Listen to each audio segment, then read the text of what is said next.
ನಾನು CR ನಟರಾಜ್ ಅಂತ. ನಾನು ಈ ಹಿಂದೆ ಕಾಂಗ್ರೆಸ್ಸಲ್ಲೇ ರಾಜ್ಯ ಪ್ರಧಾನ ಕಾರ್ಯದರ್ಶಿಯಾಗಿ ಕಾರ್ಯನಿರ್ವಹಿಸಿದ್ದೀನಿ ಕಿಸಾನ್ ವಿಭಾಗದಲ್ಲಿ. ಮೊನ್ನೆ ಕಾರಣಾಂತರಗಳಿಂದ ಕೆಲವು ಸ್ಥಳೀಯ ಸಮಸ್ಯೆಗಳಿಂದ ನಾನು ಆಮ್ ಆದ್ಮಿ ಪಕ್ಷದಲ್ಲಿ ಹೋಗಿ ಅಲ್ಲಿ ಅಭ್ಯರ್ಥಿಯಾಗಿ ರಾಜ್ಯದಲ್ಲಿ ಅತ್ಯಂತ 2ನೇ ಸ್ಥಾನ ಅಷ್ಟು ಮತಗಳನ್ನು ಪಡೆದು ಆ ಪಕ್ಷದಲ್ಲಿ ಪರಾಭವಿತನಾಗಿರುತ್ತೇನೆ. ನಾನು ಏನಂದರೆ ಮೂಲತಃ ನಾನು ಕಾಂಗ್ರೆಸ್ಸಿಗ. ಹಾಗಾಗಿ ಈ ದಿನ ನಡೀತಾರಂಥ ಚಟುವಟಿಕೆಗಳಲ್ಲಿ ಸನ್ಮಾನ್ಯ ಮುಖ್ಯಮಂತ್ರಿಗಳು ಮತ್ತು ಉಪಮುಖ್ಯಮಂತ್ರಿಗಳು ಒಳ್ಳೆ ಕಾರ್ಯವೈಖರಿ ನಡೆಸ್ತಾ ಇದ್ದಾರೆ, ಸಮಾಜಕ್ಕೆ ಒಳ್ಳೆಯ ಕೆಲಸಗಳನ್ನು ಮಾಡ್ತಾ ಇದ್ದಾರೆ. ಈ ಏನು 5 ಗ್ಯಾರಂಟಿಗಳಿಂದ ನಿಜವಾಗಿಯೂ ಬಡವರಿಗೆ ತಲುಪ್ತಾ ಇದೆ 5 ಗ್ಯಾರಂಟಿಗಳು.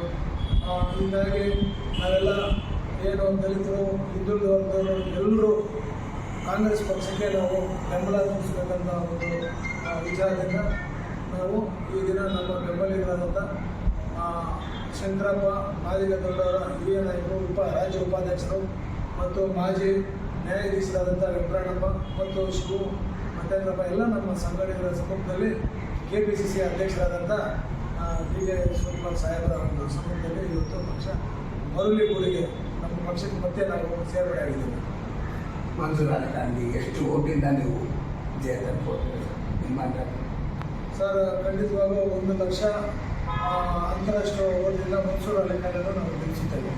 ಮಾದೇಪುರದಲ್ಲಿ ಪ್ರಚಾರ ಸ್ವಲ್ಪ ಕಡಿಮೆ ಆಯಿತು, ಲೀಡರ್ಗಳು ಒಗ್ಗಟ್ಟಿಲ್ಲ. ಮಾದೇಪುರ ಅಂದರೆ ಈ ಸೆಂಟ್ರಲ್ ಪಾರ್ಲಿಮೆಂಟ್ರಿ ತುಂಬ ದೊಡ್ಡ ಕ್ಷೇತ್ರ, ಸುಮಾರು 18 ಲಕ್ಷ ಮತದಾರರುವಂಥ ಕ್ಷೇತ್ರ. ತುಂಬ ಅದರಲ್ಲಿ ಮಹದೇವಪುರನೂ ಒಂದೇ ಕಾನ್ಸ್ಟಿಟ್ಯೂನ್ಸಿನೇ 6,07,000 ಮತಗಳು ಹೊಂದಿರುವಂಥ ಒಂದು ಪ್ರದೇಶ, ತುಂಬ ದೊಡ್ಡದು.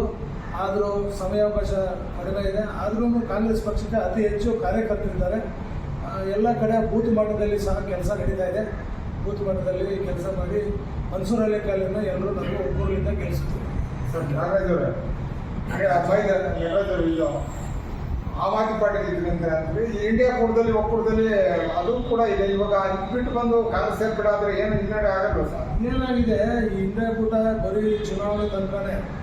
ಚುನಾವಣೆ ಬಂದ ಮೇಲೆ ಯಾರು ಒಬ್ರನ್ನೊಬ್ರು ಸಹಿಸಲ್ಲ, ಒಬ್ರನ್ನೊಬ್ರು. ಅದೇ ನಮಗೆ ಒಂದು ಸಮಾಧಾನ ಇಲ್ಲ.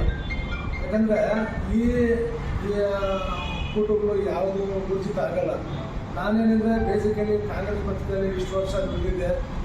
ಹೋದ ಮಟ್ಟಿಗೆ ನಾನು ಒಳ್ಳೆಯ ಮತಗಳನ್ನು ಪಡೆದ ಇಲ್ಲೇ ಜನರ ಸೇವೆ ಮಾಡಬೇಕು, ಕಾಂಗ್ರೆಸ್ ಪಕ್ಷದಲ್ಲಿ ಸೇವೆ ಮಾಡಬೇಕು, ದುಡಿಬೇಕಂತ ಮನಸ್ಸಿತ್ತು.